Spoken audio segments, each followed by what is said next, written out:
Show. It is your Taco Trivia Tuesday edition. Man, my hair is just all disheveled today. When you just don't care, look in the mirror, this is what happens to you, folks. Not a bad day. Decent day, especially for those of you who look at the broader market indexes and the crypto, a little bit of a bounce. I decided to title the show today a little bit of, Q&A, because it seems to me like there were some questions that came through, and I want to make sure I get all those answered. Chad says, Merlin, do you have any tax loss harvesting, or have you elected mark-to-market accounting? Mark-to-market accounting, but certainly got a lot, well, not a lot, but I have some losses this year, which, of course, MicroStrategy and CoreWeave are two of the bigger losses this year. MicroStrategy was really one of the ones that bit me badly, but yeah, I do mark-to-market. Mark-to-market. I usually, as a rule of thumb, Chad, I usually close out all my positions by the end of the year, except for crypto. I close them all out at the end of the year. So there we go. The Hot Broker. First one live. Welcome to the fray, Hot One. Good to have you with us today. Hopefully it won't be your last live show. All right, let me dive into just viewer questions. And well, actually, you know what? I'll start with the top 8. I'll work my way down from the top 8, and then we'll go into viewer questions just so we can knock the market pieces out of the way. Of course, for those of you in the crypto space, it was a wild one for Bitcoin, which I will end up on because that was our top ranking performer today at 7.26%. Woohoo! Love that. However, let's start with the bottom of the barrel. Start with crude oil. From a technical perspective, there's really nothing here that I have no real comment. You look at the chart patterns, you can see we've been drifting lower. I am bearish on oil at this moment in time simply because the trend is that way. But we are sandwiched between a supply zone and a demand zone. And for anybody here who's a Trading Academy graduate, you know what you're supposed to do in these situations. You buy at the demand zone, you sell at supply, and you just work that zone until it no longer is effective. Right now, we're nearing the bottom. We're at $58.60 right now. And the beginning of that zone, at least how I have it mapped out, I know some of you may draw your demand zone slightly differently. Yeah, if Les says Iron Condor, sure. Spread traded Iron Condors is fine. But 57.37 is kind of the beginning of that zone. So you got about, call it $1.30 before you finally dip into that demand zone. And of course, that bottom of it, if you're looking at buying in there, is going to be down around that 55.97. So call it, 56 mark. Anything below there, there's going to be your stop loss to get out of that bad boy. So nothing really exciting here on the crude oil front. I will take a step up the ladder, bring us to your next loser on the day, which not really that big of a deal here. At least the trend looks to be up. That's going to be on gold. Finishing the day at 4,238, down 0.85% on the day. As I mentioned the other day, what's really a good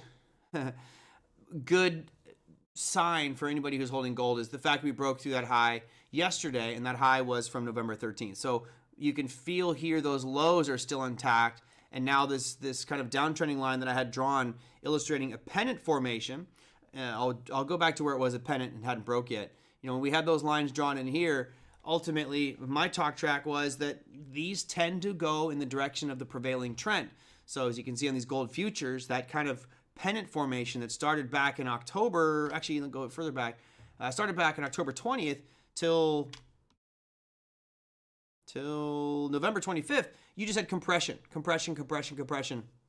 and then it broke out to the upside. So it's technically doing what you see statistically happen, which is a breakout to the upside. Now the important part will be, let's take out that top line and look and see where this pulls back to. Now, I've got this kind of connected through these lows here. I'm just going to extend this dotted line out. Let me get rid of some of these bad boys so it doesn't confuse us.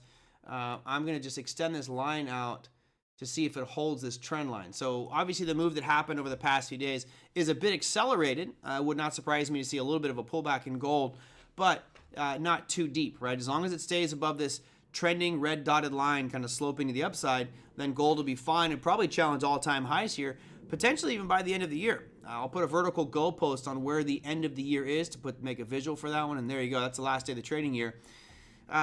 This could very, very possibly move to the upside here and do all-time highs for gold. Dan says, does that form a new pennant? Well, this is where technical analysis really becomes more of an art form than a science, right? Because I could do a whole bunch of different pieces here. And let me just go, I'll clone this line right here.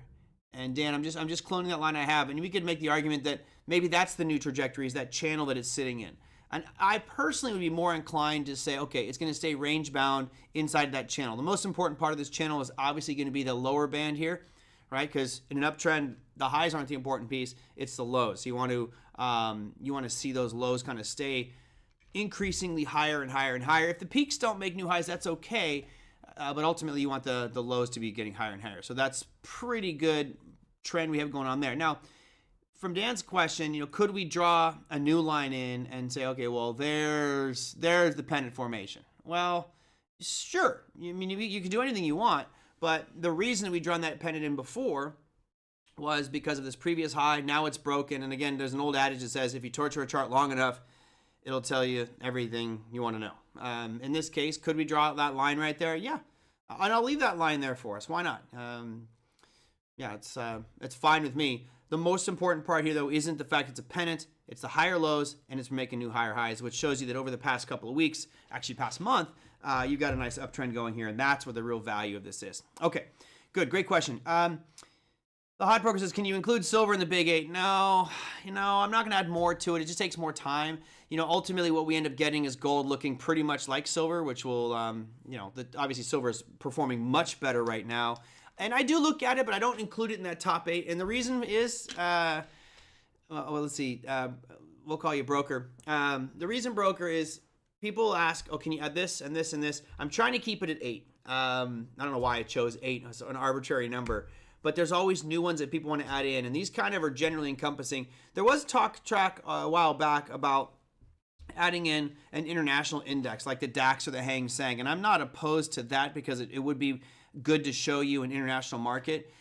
I think the reason that I haven't added silver is I've already got gold on there. Yeah, let's add Fartcoin on the list. Why not? Yeah, that one, that'll be around forever. We've already got a precious metal. We've got crude oil. I could get rid of one of the indexes. Now, I already did. I got rid of the Dow, which, the Dow is actually down here underneath my indexes page, but not my top 10. I got one crypto. I got the NASDAQ S&P, the 10-year bond yield, which I think is critical. Dollar index has to be in here. Could I get rid of the Russell and maybe throw in silver? Yeah, but Russell offers a different perspective, right? Russell is small caps.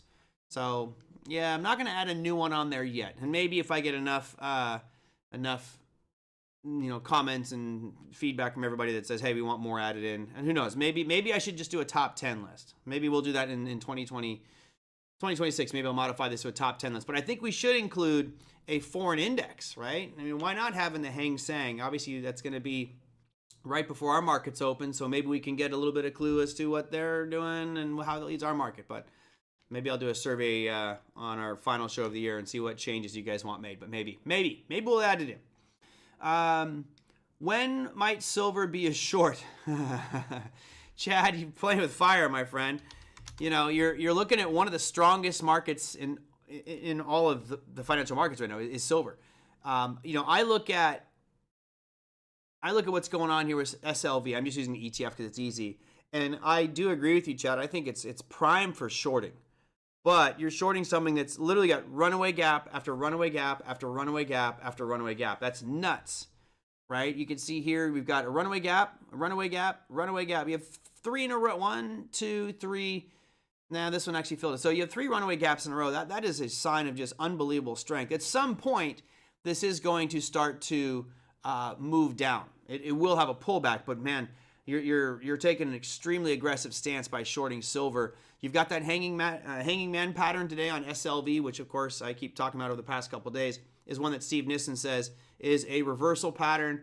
I personally think it's a bullish pattern, but as long as I think you set rules for yourself, you plan on shorting silver, I think you've got some chutzpah.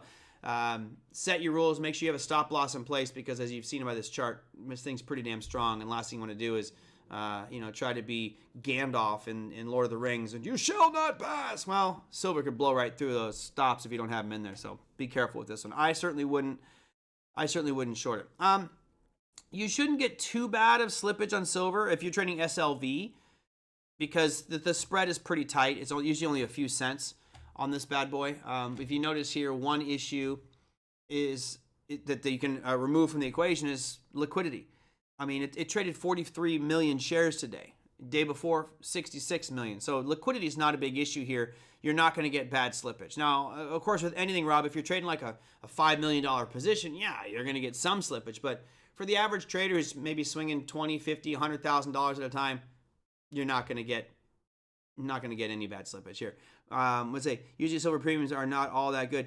They usually aren't. They're starting to get a little bit better, right? Because it's getting a little bit elevated and people are looking for a protection here. So, I for those that follow me for a long time, you know that I did a lot of wheel strategy on silver for quite some time, and those all got taken away from me. I think one time I had 16,000 shares of SLV. Wish I had that one today. Wish I had that today. Not anymore. I'm all out of silver. I have physical silver and physical gold, but no SLV or GLD exposure for me right now. All right, let's see. See, was it just sort of at the top today or the close today? Okay, good. And if you are shorting there, ultimately, it'd be simple to map that out, right? If you short it on the close today, you're pretty much in your all-time highs.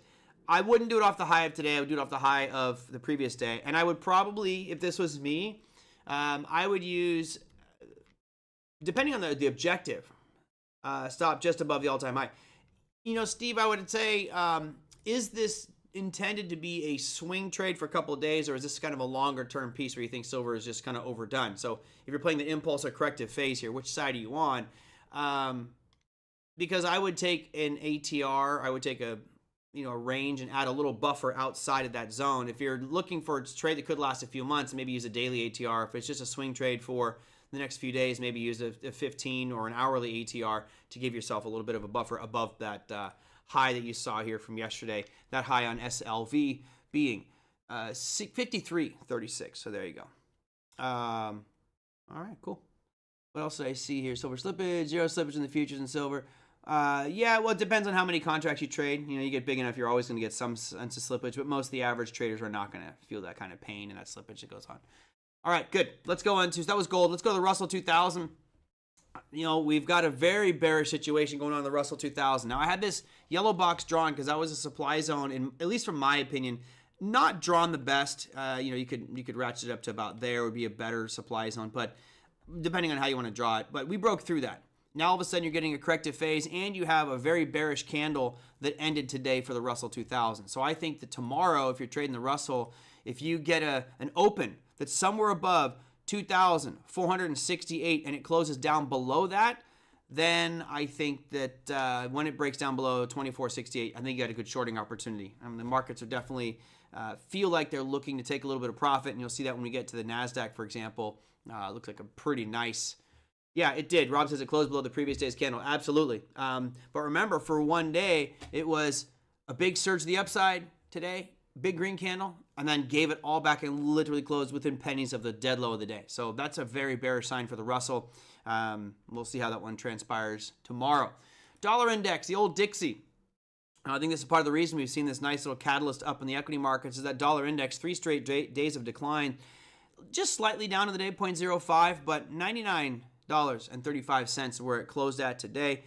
Far cry away from that long bottoming tail we had on yesterday in that dollar index, but still looking pretty weak. Now the question becomes, where is that bounce point? I had a friend ask me what I thought about this demand zone that goes back to these lows from November 14th, and I was like, well, if you count that as a demand zone, sure. We had a sell-off, we had a fairly decent bottoming tail, and then it ripped out of it. Okay, that certainly could be considered the demand. Now you had that tail into it yesterday, but we didn't get the follow through today. You would think it's more of a slingshot effect, that if that in fact was strong demand, that this should have had a big rip to the upside and we've seen more, bullish moves, but we didn't get that bullish follow through today. Not a good sign for the dollar index, drifting slightly lower. All right, mid-grade, not to the podium, was your dollar index, or sorry, the yield on the 10-year. 4.09% is where we finished at. That's where we opened at. We're unchanged. But that pattern, some would call that a gravestone doji. Yes, gravestone doji. I had to think for a second. But they would call that a gravestone doji. Ideally, this would close a little bit lower near the bottom of that candle. But a very bearish candle on today's 10-year yield, which of course would be good for the markets, right? You want a lower yield for that 10-year. But I don't trade the 10-year bonds. Podium time.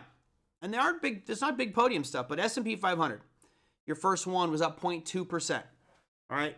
Its candle formation, I don't think is anything special. I actually anticipated us rallying more aggressively today and getting up in that upper supply zone that you see, which begins at 6,874. Well, our intraday high today wasn't anywhere near that. It was 6,863. So you've got about 10 points shy, 11 points shy of hitting that overhead supply zone. I still think it's within play. And if we see that dollar index, the Dixie here, continue to sell off, that should push this S&P into that overhead supply zone. Steve Wool says, kind of a bull flag forming on the ES. Yeah. Yep, you could argue. Absolutely. That is a, oops, the moving average out of there, get that off. You know, if you're trading a bullish flag formation, you usually have a pretty strong impulse move to the upside, and then you get a channel, which you can see here. I'm drawing it out in dotted red lines just to kind of, I mean, this isn't that good, but we can, you know, again, torture the chart long enough. We'll tell you whatever you want to hear. If I take snap mode off, you know, you can kind of see that flag pattern in there. Rough. It's rough. But yeah, I would call it a bullish flag pattern. And ultimately that technically should lead to the upside, but I'm not going to use the measuring object now. I'm more concerned with this overhead supply we have that goes to 6,874. All right, that was your bronze metal. This is the chart I like for the day, because we've had this supply zone mapped out here on the NASDAQ 100, that big yellow box there. I've got this line running through it, but the zone is 25,623 up to 25,830. So you got about a 200-point range there of supply, and we tiptoed into it today. Our intraday high for the NASDAQ 100 was 25,670, so just 50 points into the supply zone, and then started to come back down. So based off the patterns we had with the S&P, well, not the S&P, with the Russell and with the NASDAQ, it does feel like there's some challenge ahead, at least for Wednesday's trading, with regards to where price may go going forward. Now, we know that there are some earnings coming out. We had some pretty big moves today from big tech names, certainly Boeing rocking to the upside today, and we'll look at the earnings calendar here in a little bit to see how that transpires. What is it? SQY, you and your eyes instead of one foot. Oh. Yeah, squinting your eyes. Yes. Torture it. And then finally, here's your big leader, Bitcoin. Notice where Bitcoin rallied up to and stopped and turned around again. We have this supply zone, which was mapped out from this candle on November 18th. That's really where that supply zone was defined. That's a rally-based drop, drop-based drop.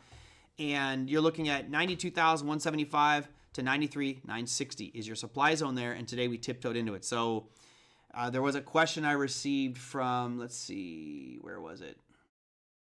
From Lee. Lee's question was, do you think this crypto bounce will hold? And I don't. I've made it pretty clear. I think that we'll see a lot of volatility. We'll see a lot of big bounces. I think that there's going to be a lot of people that jump into this and look to buy beaten down, deflated cryptos. But I don't think that the pain is done yet. I think we're going to continue to see more sell-off here in crypto overall. So I'm not buying into this bounce, Lee. I personally don't think it's going to hold. But, who cares what I think? My trading style on this one is set. I'm holding, so I don't really care what happens. And I'm going to sell in a few years, and down the road, I believe that I will see much higher prices for a lot of these cryptos. And again, if you look at the numbers today, it's a nice about face compared to what we had yesterday, right? Zcash, which is one of these privacy coins, continuing to fall apart. And again, if you know how this thing works, this is a very predictable action. It will probably continue to go much lower. But there are only a few losers today. If we sort this by gainers, you had some great gainers. Sui was up 20%. Pepe is up 13%. Cardano up 13%. Chainlink, which is an oracle that I think everybody should have a little bit in their portfolio. Polkadot, which is like a dead ghost chain almost, had a 10% rally. Solana up 10%. So, some of these showing some pretty nice gains today, and I think a lot of people getting excited about it. Oops, sorry, I'm not showing you the charts. A lot of people getting really excited about all this stuff, but yeah, I just don't think that it's going to hold. I think that this is just a reaction to prices selling off and people getting excited. Yeah. Let me catch up on the chat since I was not showing you my screen as I was rifling through all these charts. Let's go to Liz. The big markets chop today ahead of employment and others tomorrow. Yeah, unfortunately, we're not back to our regular announcement schedule. Right? Even next week, we've got PPI numbers, but again, no CPI. Like, why would you not include CPI for the second time in a row? Like, this is a bad idea. Fish Chair says, I've heard you don't touch biotech, but do you have any comment on the big run-up in the ETF XBI? Not really. I don't touch biotech just because of the movements. If I was to ever touch it, to be fair, I certainly think like XBI or a XLV, those would be something much more diversified, and I would be okay with that. But certainly individual companies I don't like to buy. Now, look, I think a lot of this has to do with just the dominance of drug stocks. There are some companies out there doing very, very well. Remember, we looked at Eli Lilly the other day, absolutely just rocking to the upside, up almost 100% since August. I mean, wow, phenomenal. There's others that obviously aren't. I'm trying to think of names off the top of my head, but Pfizer, PFE. Pfizer has been struggling, but slowly gaining ground, but still struggling. Some companies are going to do much better than others, but I just think it speaks to the nature of the industry, which is drugs, drugs, drugs, drugs, drugs. I had this conversation with my doctor, and they're like, "Oh, we'll prescribe you this drug and this drug and this drug." I go, "I don't want something that keeps me, addicted to some drug. I want to fix the problem." There's a great meme that I saw recently. I was going to actually post it, but I didn't want to offend anybody. But I'll bring up what it was. It was 2 lines, and it's like 2 ticket windows, and you can see the ticket windows. And at the ticket window on the left-hand side above it said Ozempic, and the line was just absolutely massive. And then on the right-hand side, there was nobody at that ticket window, and it just said diet and exercise, and it just speaks volumes. People want to take the shortcuts. I'm not a big fan, but as far as that XBI, look. The trend is your friend till the bend at the end. I think you're witnessing that bend right now. We get out on things like Bollinger Bands. It extended itself outside the upper Bollinger Band and now comes ripping back in. It would not surprise me at all to see this thing drop all the way back down to 114, maybe even a little bit lower than that, which would be right where the moving average is at this moment in time. So, this is why I always repeat that mantra. The trend is your friend until the bend at the end. Great. Big F says August was a good time to buy Eli Lilly. Pick a month was a good time to buy Eli Lilly, right? Phenomenal. But yeah, August, incredible rally up. All right, what else do we have here? Let's go. 1 second. I got a whole bunch of other pieces I was trying to show you guys. Let me go back to these questions. Bo Trader says, Merlin, I didn't know spider ETFs could split. Apparently 5 of them are splitting on Friday. They typically dip after the split like stocks. Any thoughts and insights? Yeah, I saw that too, Bo, and usually you don't see it. It's just not as common, but yeah, it can happen. It's not that big of a deal, right? You're just getting, if you had and I don't even know, would you know off the top of your head, Bo, which ones? Because I can look at the split thing and tell you here. I know that I saw an article on it. It's didn't really surprise me, but let's see. I can't tell you off the top of my head which ones they are. So XLE is going to split. XLE is going to do a 2-for-1. And what that's going to do is for every share you have, let's say it closes at $90, you're going to have 2 of them at 45. So yeah, not that big of a deal. I don't think that this is that relevant in comparison to what an individual stock will do. Because typically when a company splits, they'll split and they also do major announcements as well. And we're going to do a share buyback. It's usually around an earnings announcement. This, I believe, you got to ask, why are they doing it? If something is a $90 stock, well, why would you want to split it? There is this mindset of, thank you, Bo Trader. I'll bring them all up. I appreciate that. Thank you. There's a belief system, and I do believe this, that you have a whole swath of investors who don't understand, I call it tokenomics. It's a phrase we use in cryptocurrency, but they don't understand that a price of a security is not a standalone thing, right? They look at price, oh, it's expensive, it's overpriced, I can't afford it because it's $150. Well, $150 price tag does not mean in any way, shape, or form that security is overpriced. By itself, it means literally nothing. It has to be in combination with the shares outstanding, right? Because if it was $150 stock and there was one share, that means the value of that company is $150. It's cheap. Conversely, if there's a quadrillion of them and it's priced at $150, that's $150 quadrillion price tag. That's more than all the value of Earth. So you got to understand these relationships. People buy cheap stuff. Why do you think most meme coins in crypto, most shit coins, the garbage that's out there, is sub 1 penny? If you look at something like, let's go to Pepe coin since I've been picking on that one. Here's Pepe coin versus Tether. Look at its price. 0.0000004. You got 5 zeros and a 4. So basically 5 zeros, I could own for 1 penny or for $1, I could own 100,000 of these things. And now you're like, oh, well, I could be a millionaire with $10. I could have 1 million Pepe for $10. Yeah, sure, you can. And they entice people because there's this belief that if I had 100 million of these and it just went to 1 penny, I'd be $100 million. I'd be rich. Well, this thing's not going to get to a penny because of how many exist, right? The outstanding shares here. The one I always like to use and make fun of is Shiba Inu. And so Shiba Inu, here is your price of Shiba Inu. It's 1, 2, 3, 4, 5 zeros and an 8. So it's double the price of Pepe coin. But, there's morons out there, and I apologize if it sounds so condescending, but they are morons. There's no other definition. If you want to look up the definition of stupidity, you talk to someone that believes that Shiba Inu will go to $1. That is the definition of an idiot. Of mice and men, to be, gee, Lenny, we got a guy here. You're a moron if you think it's going to go to $1 because there's 1 quadrillion Shiba Inu. So it can't get to $1. It's just mathematically impossible. There is no market that has a valuation of 1 quadrillion. I mean, there is a Santa Barbara scientist, I think it's UC Santa Barbara, UC Santa Cruz scientist, evaluated the data many years ago, so it's probably more, but said that the value of everything on Earth, including all the natural resources, the trees, the people, the tech, the info, intellectual property, is worth like $5.5 quadrillion. So these morons believe that Shiba Inu is going to be worth, 20% of the Earth's value. Okay. Anyway, always look at the number of shares outstanding. So you look at XLE. XLE is $90. Would you guys just simple yes or no? Would you rather buy it? Well, you type in your price. Would you rather buy it at $90 or would you feel more comfortable buying it at $45? It's a simple question.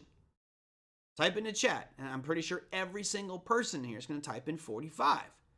Because when price cuts on this bad boy and it drops to 45, there's a whole lot of people that go, oh, wow, it's $45. Well, yeah, but you got 2 shares now instead of 1. There still is no value difference. Correct, Bo Trader. He says 45, but no value difference if it splits. Exactly. It's a psychological price thing, right? It's like saying, well, if you buy this pair of sneakers for $45, if you buy 2 pairs, it's $90.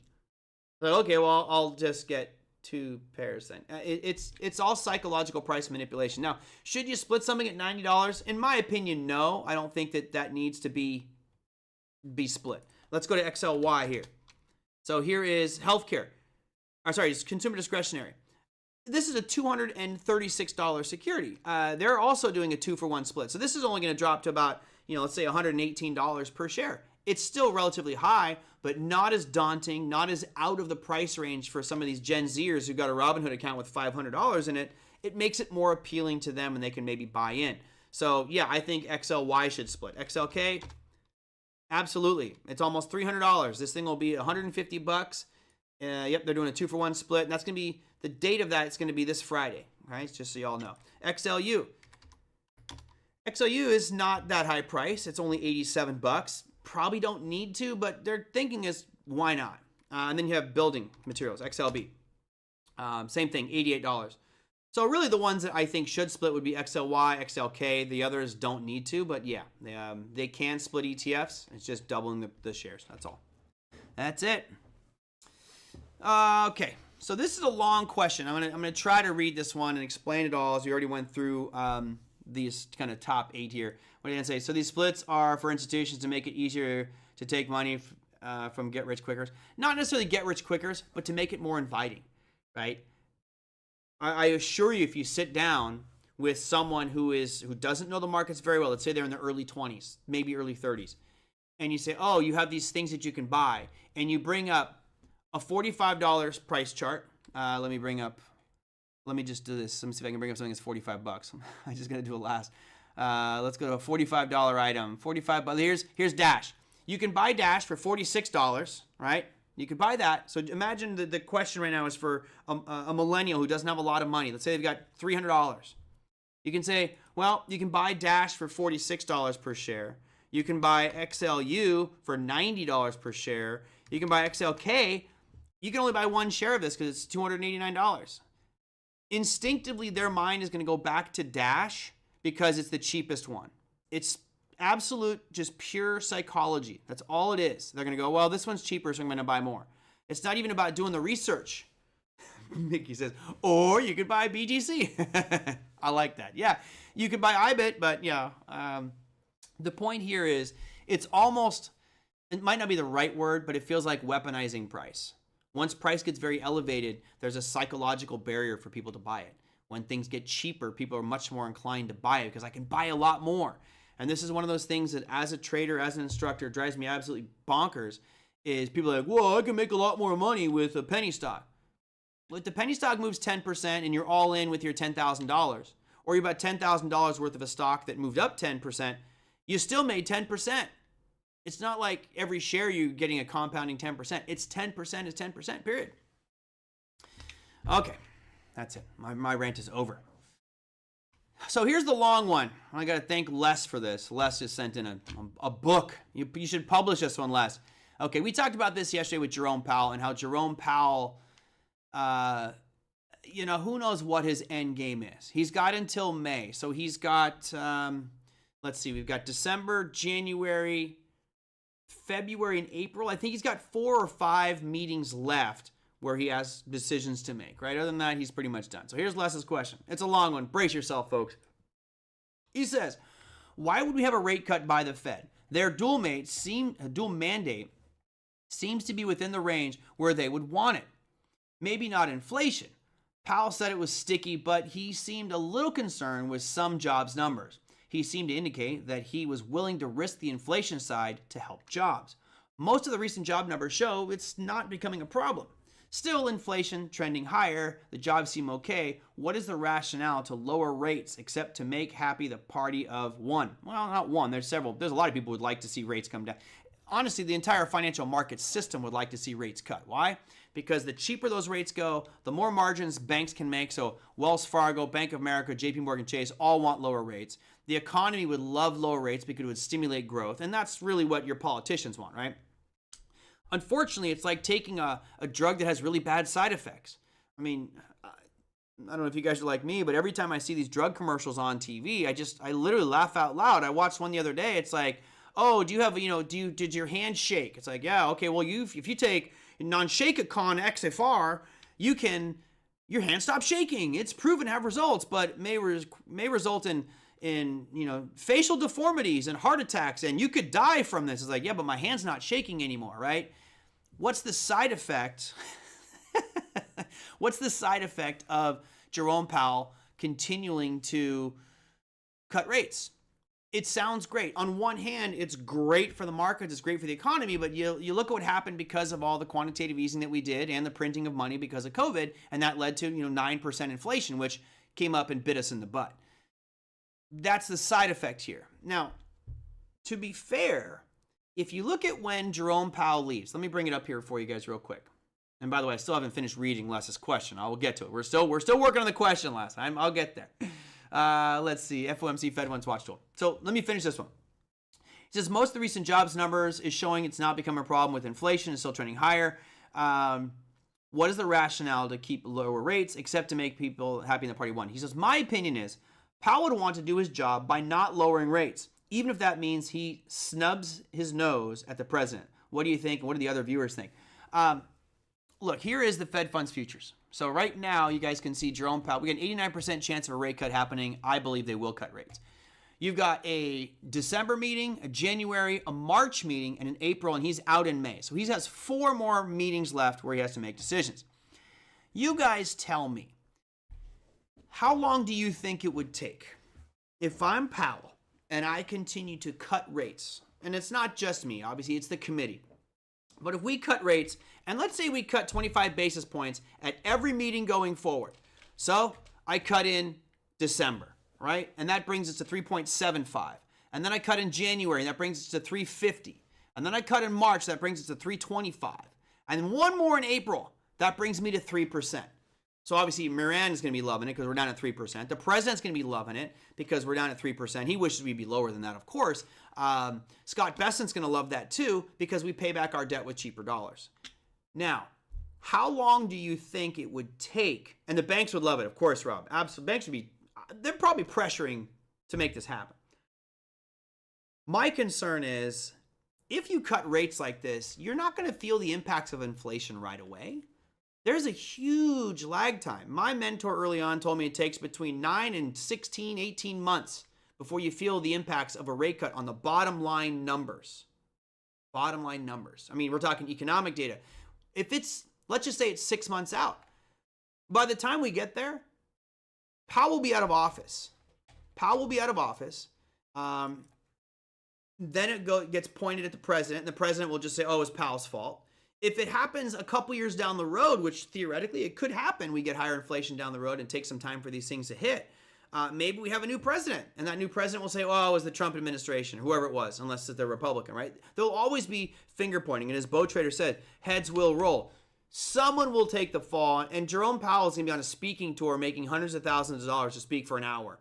He doesn't care. I think the right thing to do is to hold.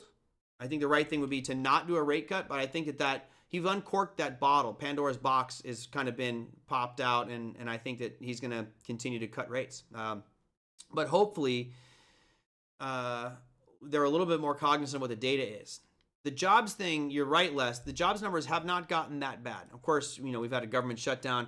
I don't know when we get the next unemployment rate number. It seems like they just keep moving that goalpost further down the road. I think it's another 2 weeks. 1 second. Let me remove all these filters and see if I can find the jobs data here. I want to see the actual unemployment rate, which is supposed to come out. It should be out December 5th, right? It should be this Friday. That's the first Friday of the month we get the unemployment numbers, unemployment rate.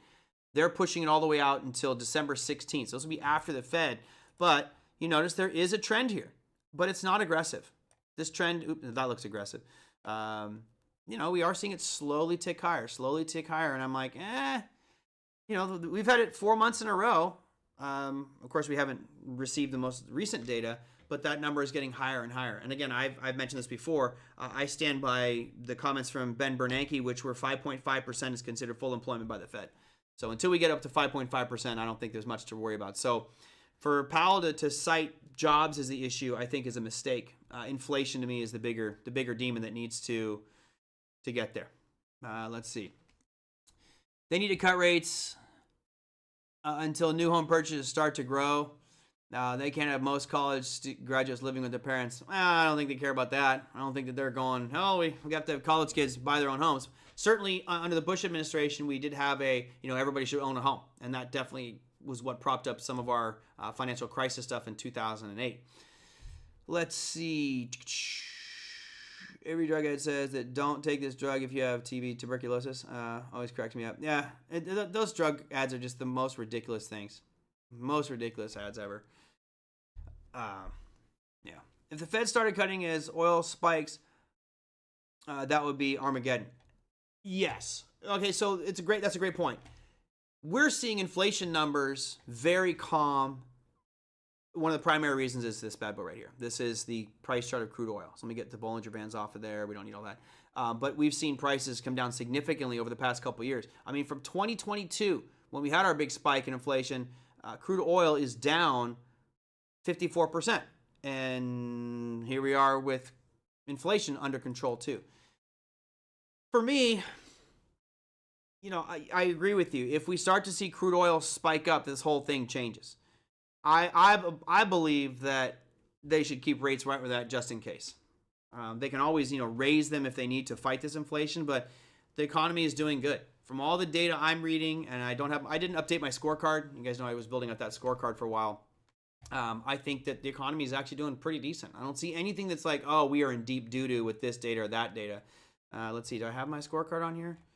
I don't think I have it in here anymore. Oh, there it was. It's not updated. Let me see here. I had it updated through August and September. 1 sec. I'm going to fly down here to it. See if I can find you the scorecard. There we go.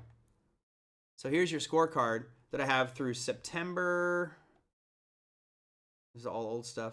There's August. Yeah. There you go. This is the most recent one. Sorry to strobe you like that. I should update this, but you had CPI at 0.4, but that came back down to 0.2. You had PPI at 0.9, which is wild, and then it moderated back to negative 0.1, and now I think it's 0.4, or 0.3, so that's okay. You have unemployment at 4.4, 4.5, that's okay. GDP still running around 3%, that's okay. So all this data, to me, would agree with you, Les, which is they should hold.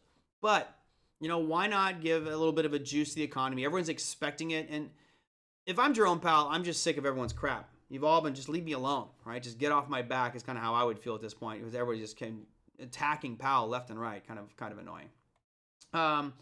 All right, last one, which is a very basic early question, and because I don't know everybody's background here, I know we've got some people who are very experienced traders and some who can weigh in on this one if you like.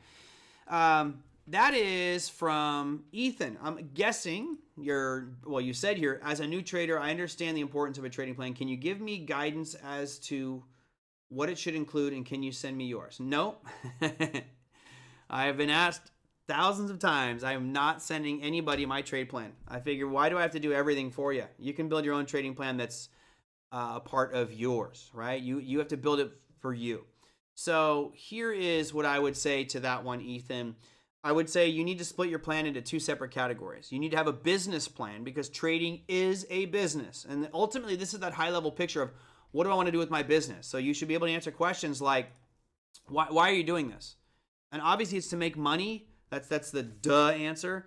But, what is really important to you in life? And I think that this is important for you to answer before you start trading, because I look at it as trading should be that vehicle which helps you achieve your goals. And that goal may be to travel the world. That goal may be to support you and your family. That goal may be to give back to your church or create some group, whatever you want. Establish those goals. And then ultimately, what is your goal? Mine is clearly to make money from it, but my goal is to beat the S&P 500 every year. And I don't do it every year, which, it's frustrating when I don't. But my goal is just to beat the S&P. If I didn't want to, if that wasn't my goal, then I would just buy the S&P and call it a day. Some years I'm slightly under, some years I'm significantly over, and I'm okay with that. We'll see how this year ends up. Got another few weeks to go. What style of trading do you plan on doing? Which is, are you a swing trader? Are you a position trader? Are you a long-term investor? Are you managing a 401k? Do you want to be a day trader? Those things are important to define early on. And you may have to be around people who can coach you and see kind of what your style is. You may not know at this point in time what that style is. As someone who's been doing this a long time, I would encourage you to not start off as a day trader. I would definitely think for someone who's starting out, swing trading is probably the best, easiest way to go, just simply because you have time on your side. You can let price move a little bit more and have a little bit more forgiveness. If you're day trading on a 1 minute chart and you're trading big share size, it's just a grinder and it'll chew you up and spit you out. That's my 2 cents. From the business side, you should also be thinking, how much time do you have to commit? This is a business, and therefore, to be a successful business owner, you need to go through and work. You need to do the research. You look at your data, look at your stats, and see what's working, what's not. And to me, that takes quite a bit of time. It takes quite a bit of time for people to just dive into their numbers and be critical about them, to really understand, what's working for you, what's not working for you, etc. So that's the business side. And of course, I could go much more in detail. I just threw these together very quickly. Now, once you have the overall how I'm going to do this, and maybe what's your starting capital as well, then it goes down to the specific trade. And this is all about rules. It's all about discipline, right? Those rules should include things like, what markets are you going to trade? I don't care if your neighbor says, oh, you got to trade crypto, or your boss says, hey, man, I'm killing it with options. You have to find out what market works for you. There's strengths and weaknesses to stocks, options, futures, forex, crypto, bonds, right? Each one of those has pros and cons to it. And I think you have to find out what you're comfortable with. What do you enjoy? I love options. I love the future side of things too, because you have access to almost every single market out there, whether you're trading corn, wheat, soybeans, live cattle, platinum, palladium, bond products, interest rate products. It's great. There's great flexibility and leverage, but you got to know the rules there too. So it's what markets do you trade? And as you progress, you need to track and document which markets you trade best. You'd be surprised to find out what works and what doesn't work. Next on my list would be, what's your strategy? Right? Are you using supply and demand like we teach at Trading Academy? Are you using, something like the wheel strategy? Are you using, moving average crossover systems? What technique are you using? And I would also put in there, why are you using that strategy? Like if someone told you, hey, you got to use this strategy. Okay, great. Maybe I'll try it for a while, but understand why you're using that strategy. I am a firm believer that everything moves because of supply and demand, buyers and sellers in the marketplace. So I'm a supply and demand trader. I've modified that slightly to fit my style and my quirky behavior. But yeah, what else do I have on my list? I just threw this together extremely quickly. Let's see. Risk management. I'm just going to say it outright. If you don't have risk management, if you don't practice good risk management, you are going to lose all your money, and you're just basically going to put it in the pockets of people that do. It's as simple as that, right? If you believe that you are smarter and better and faster and stronger, like the $6 million man, which nowadays is like its typical medical bill, you should certainly stop trading. All right? If you think you're better than everybody else, stop trading. Risk management is key. You're all going to lose money. And, Ethan, it's no different. You're going to have losing days, so you got to figure out how you deal with those losing days, how you set your stop losses, and make it rule-based, not shoot from the hip every single time and make these willy-nilly decisions. Dangerous. What are your circuit breakers? These are where you say, I've had enough. I'm done. I'm not going to do any more, right? For me, circuit breakers are your saving grace. I have numbers when I'm day trading where if I lose a certain amount, I'm done. $500 per day. Done. If I lose $500 per day, I am out. And I know I can do that and be unemotional. Whereas if I lose 5,000 in a day, I know I'm a different person. I have an attitude. I'm angry. Even my dog doesn't want to be around me. So circuit breakers are important to say, I've lost X amount. And basically what I mean by circuit breakers is if you lose X amount of money, be able to move on from it. And don't question it, right? There has to be a number. And I know that nobody in here wants to lose. No one wants to lose. But you're all going to lose. You all know that. So what number can you lose without it impacting you and changing you? Mickey says Prozac will help with those feelings. If you need a drug to help you deal with your trading losses, you're making some mistakes. You can do better. And lastly on this, from the trading side, I put on there, what are your objectives? What do you hope to achieve per day? Whether it's a daily goal, monthly goal, weekly goal. I think it's nice to set objectives, but it's also important to be realistic. Most people, especially new ones, Ethan, I'm pointing at you directly here. Most of the new people set completely unrealistic expectations and goals. That if you were to ever achieve that would mean that you took on such a colossal amount of risk that you got there by luck. Give example. I mean, I've had people in the past that usually when I teach the core strategy class for Trading Academy, I'll go around the room and ask everyone what their goals are. Why are you here? One guy's like, oh, I want to make $1 million by the end of the year. I'm like, oh, okay. What's your account size? He goes, 10,000. So you think that you're going to take $10,000 and turn that into $1 million by the end of the year? Is it impossible? No, it's not impossible. It's highly unlikely.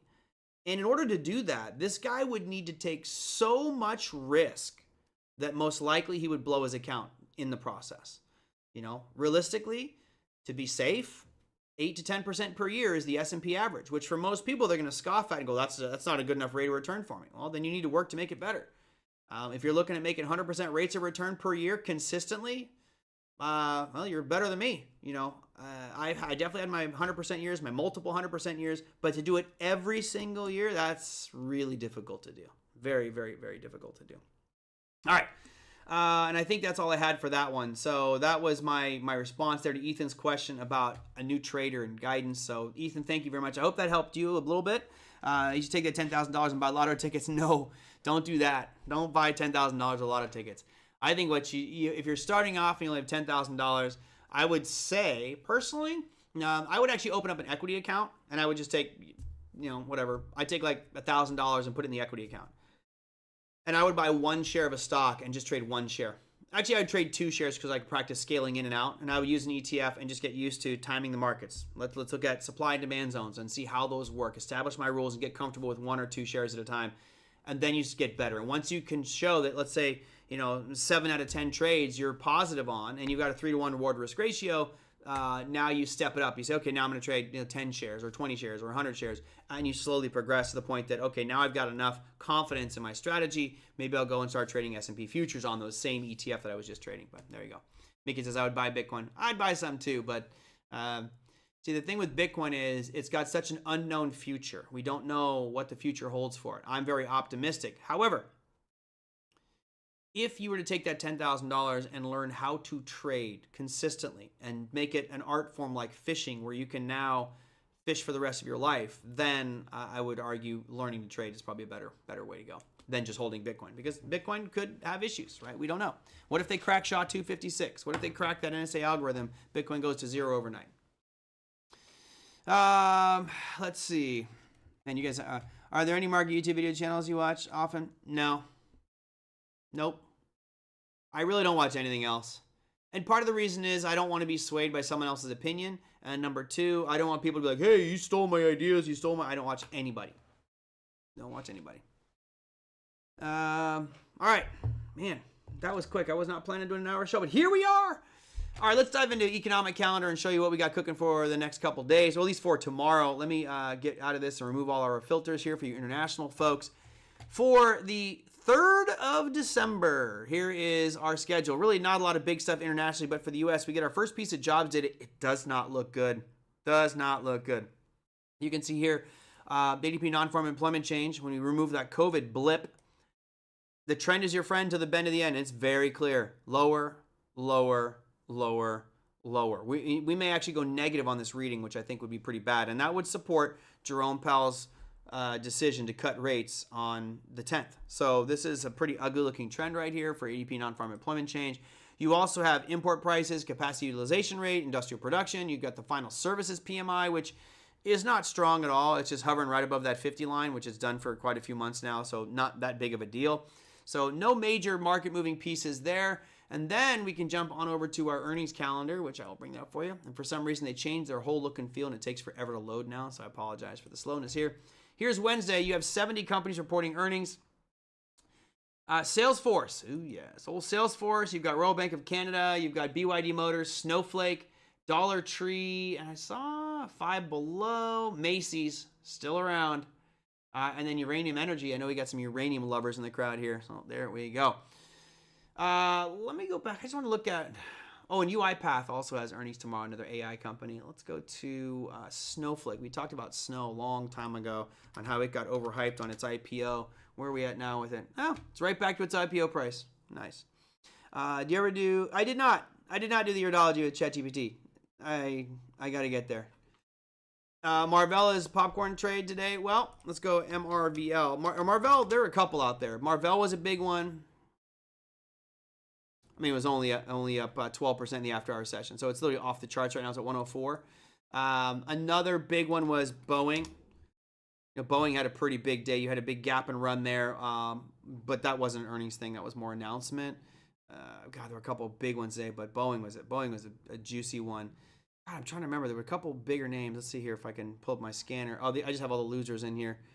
I like looking at the loser filter versus the gainer filter, but let me see if I can show you the biggest gainers because there were some big ones today. Let's see. Nope. Sort, descending. AMVIF was up 42,000% today. Traded 600 shares. So that's garbage. Look at all these tiny little, small little ones that are up super amounts. I guess I did not add a volume filter on here. So this is an incomplete filter. CrowdStrike, was that big day? Oh, they had earnings. Oh, okay. Not too bad. Only a 2.46% pop today for CrowdStrike. But there were quite a few companies out there reporting earnings. I didn't take a chance to look at most of them today. My position's still doing okay. I think we'll be fine. You got a huge shooting star on Amazon, which obviously I'm not happy about, but I've got the 245 calls against my position. And then, MicroStrategy obviously taking a nice jump today. It's 182, and again, I have the 141 puts sold. So barring some bizarre thing, I should be fine here. Oh, yeah, Intel was the other one I was thinking of. Intel had a nice. It was only like 7%. I'd say 8.6% pop to the upside. But Intel, the last few days have been absolutely fantastic for Intel. Beautiful looking chart. And you rip through some pretty nice pivot highs here. Let's see. Booking. I didn't look at booking. BK, NG. You all trying to stall me to a 1 hour show, aren't you? I know what you're trying to do. So booking. And here's one that needs to split, right? Booking.com's $5,135. So this is going to price out so many people. It would not surprise me at their next earnings, which is going to be it's scheduled to be on Thursday, February 19th. They should do a 10-for-1 split. Easy, right? Even at a 10-for-1 split, this thing is still a $500 security. Yeah. Bring it down 110-to-1 split and be a $50 stock. Yeah, that's wild. That's absolutely too much, right? Too much. Yeah. Crazy.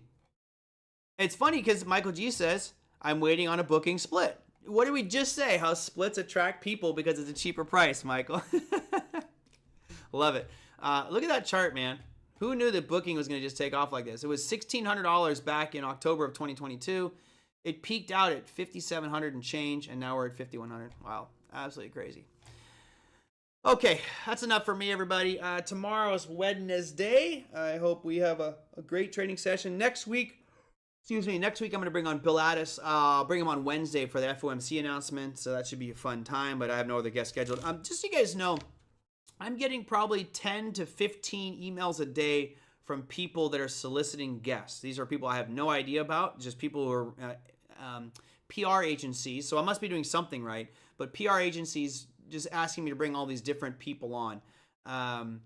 Given where I work, I'm not bringing on external competitors to Trading Academy. Just want to make that clear. I don't want to bring on competitors to Trading Academy because they're teaching a school or something. But I am entertaining the idea of bringing on more people that I have no idea about.